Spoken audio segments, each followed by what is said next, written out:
एक समय की बात, एक राजा था। वो बहुत ही दानी था। लोगों को दान देना वो अपना काम समझता था। राजा से दान लेने के लिए बहुत भिखारी आते थे। दो भिखारी रोज दान लेने के लिए राजा के पास आते। उनमें से एक युवा था जिसका नाम राजू था। दूसरा भिखारी एक बूढ़ा था जिसका नाम माखन था। वो रोज दान लेने के लिए आते तो राजा को भी उनके नाम याद हो गए। अब राजा उनको उनके नाम के साथ बुलाता था।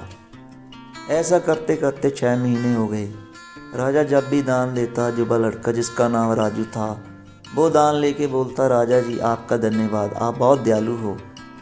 जब भी बूढ़ा आदमी जिसका नाम माखन था राजा से दान लेता, वो परमात्मा का धन्यवाद करता, बोलता, आप महान हो परमात्मा जो उस गरीब पर कृपा करते हो।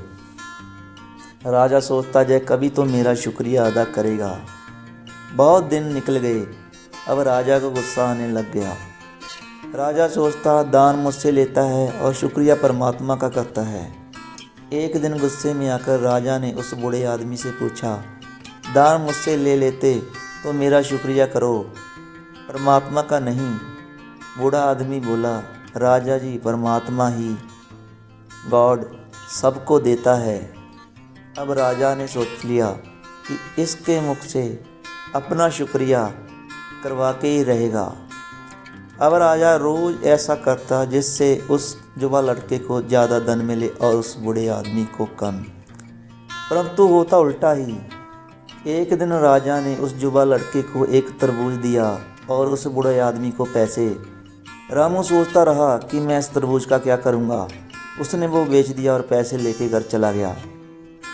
दूसरी तरफ वो बूढ़ा आदमी आया और उसने सोचा, चलो तरबूज लेके चलते हैं। उसको वही तरबूज मिला जो राजू बेच के गया था। बूढ़े आदमी ने तरबूज काटा तो उसमें अंदर से सोने की खूब सारी मोहरें मिली, जिससे वो अमीर बन गया।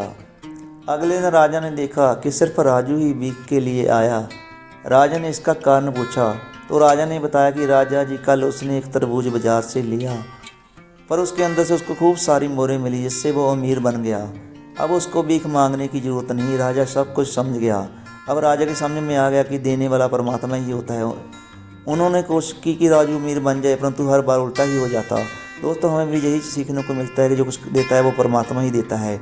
हम सबको शुक्रिया अदा करना चाहिए, क्योंकि जो हमें मिला बहुतों को वो भी नहीं मिला। धन्यवाद।